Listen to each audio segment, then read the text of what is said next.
Right now, silver's about 1.23 or something, the price of gold, 1.23%.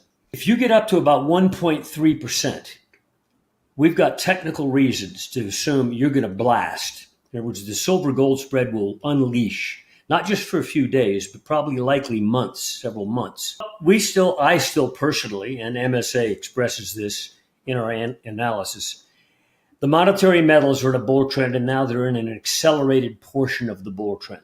Now, you can argue, when did that bull trend begin?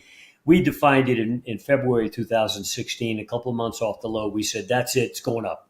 Bull trend, annual momentum broke out. Price didn't, but momentum did.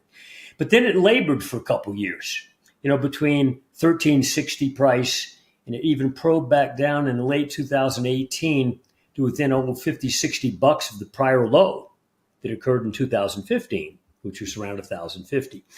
So then in late 2018, you pushed up through that price base, 1360, call it roughly, and price really broke out.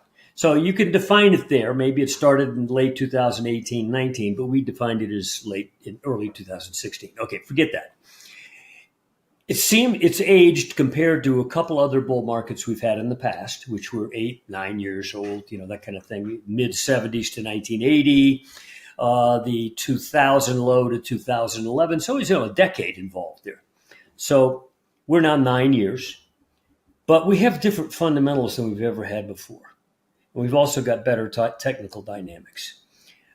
So I think silver is at some point going to engage in a way that will drop jaws, okay, in terms of its performance to gold. We call it a little dog on a leash to Mama Gold. Mama's holding a leash, and silver will run ahead of it, and then silver will run behind it. Today's the behind day, okay. Silver's down more than gold by 1% or 2.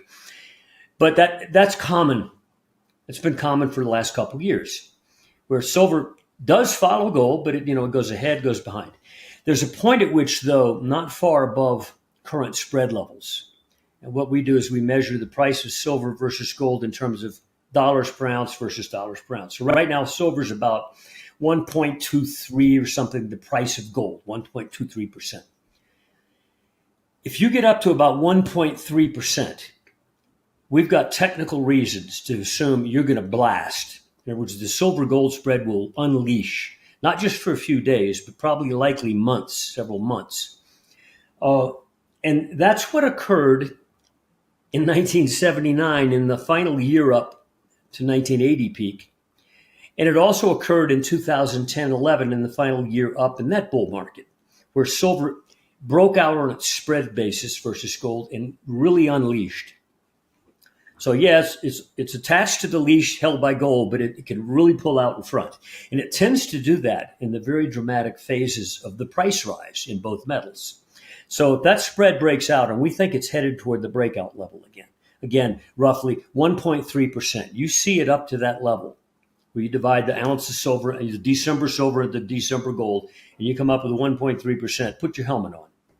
Because at that point, I think silver is going to engage far more dramatically than gold. I think we're going to do it. We're still below that level, but it's a level to be watched. And it will engage price as well, not merely the performance difference between the two. Well, I can't deny that it's occurring, and we know in the past it's occurred. You go back to the 79 bull market in gold, the IMF was dumping gold by the tons, okay? Sale after sale after sale, dumping gold. And it initially in 79, as I recall, and I was in the futures markets then, there were sharp drops when the IMF would dump. But there was a point at which they would dump and it wouldn't drop at all and would go up. Okay, so there's a point at which reality can't be distorted even by the superstate. Okay, they think they can, and yes, they do temporarily. And my son Brett has noticed that when you look at the hourly action of the S&P, of the silver and the gold markets, you look at this morning, for example. When do they beat it up? It's always in the dark. As you're about to go to daylight, early in the morning when they open the futures market, they've already dumped on the market during the night when trading is less volume. And you get these huge down hourly bars. But it always occurs like in the dark, when they can manipulate easily. Ultimately, that's going to backfire. And also stand back and look at it. I've got some charts showing year-to-date performance of the markets. And you see the S&P and the NASDAQ up, 10, 15%, pushing on 20. They're backing off right now. They were near their highs. It wouldn't shock me at the end of the year. They're down on the year. But silver's up 35%, gold's up about 33% on the year-to-date. Okay, so despite the manipulation, which you can probably see in daily action, maybe today, for example, look at the gains they've made. So really, it's not working. If it were, gold wouldn't be up 30+% this year. Silver up 35. So ultimately, there's a point at which that manipulation doesn't work at all. And market just blows through them. And ultimately, the manipulation likely compresses the volatility that later is unleashed. Where if reality is distorted and you've kept reality from emerging, when it finally does emerge, it's more volcanic than it would have been if you'd let it alone.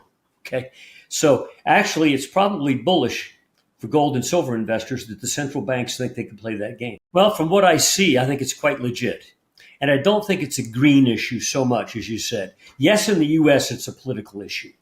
But when you're in, let's say in Africa, in undeveloped parts of Africa, you don't have electric power companies with a wire running to your house. Okay, and you've got a cell phone, or you want one, and other things you've got at your home. You need a solar generator in your backyard, solar cells and an electric generator. China is catering to that emerging market situation where there is no centralized power authority in much of Africa and in large parts of Asia. And they're catering to that. And as those economies demand electricity, the best source is solar power. It's cheap too, relatively speaking. Prices have been coming down. And silver is an essential component to it. So, and from what I've seen, the industrial demand based on that is rising dramatically, double-digit percents every year, whereas silver production is flat at best and really declining slightly annually, year over year. And from what I understand also, China has really come into the Central American silver production and monopolized it. And I even understand that they've been paying prices for raw silver ore that's equivalent to purified silver. They're really strongly demanding it. And it's not for monetary issues. It literally is. They're 80 to 90% of the production of solar panels and voltaic cells. So I think it is really a thing that will spring on the public. You and I know about it because we're in touch with the industry, But I don't think the average Joe on the street is aware of that. And it's one of those kind of things that could help separate silver from gold, because gold is monetary solely, and silver has this industrial aspect. And to the extent that uncertainty hits the world, and we think that's coming, stock market drop will facilitate that in some ways. Also, jeopardy of bond markets will facilitate that in some ways, in a sense of nervousness. I need to protect myself. Even here in the U.S., where families, like in Texas, they're tired of the repeated hurricanes knocking power out for 2-3 weeks. So demand for solar cells, even in the U.S., is strong. And I think that once you get, the political instability we're about to see is something we predicted about a year ago. We can get on that later. Provokes emotion. And when stock market starts to break, that will really provoke emotion.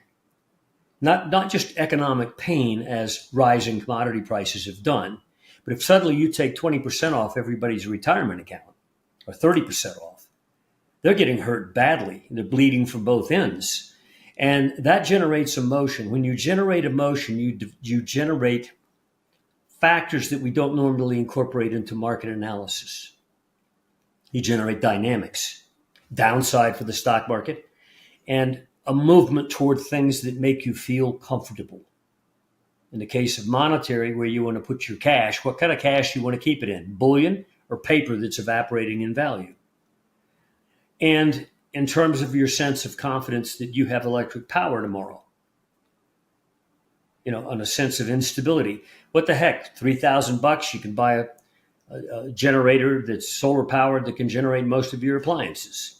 So even in the U.S., that demand could be sparked. But I think it's real. I think it's a real factor. And yes, it's been hyped within the industry and analysts like you and I.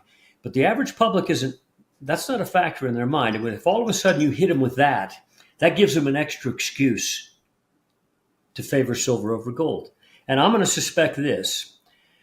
We think the advance in silver, which again wobbled today, continues. You take out the recent high, for example, at 35. Yet again, we do that. We make a high and oh, goodbye, and it's not goodbye. You take it out later.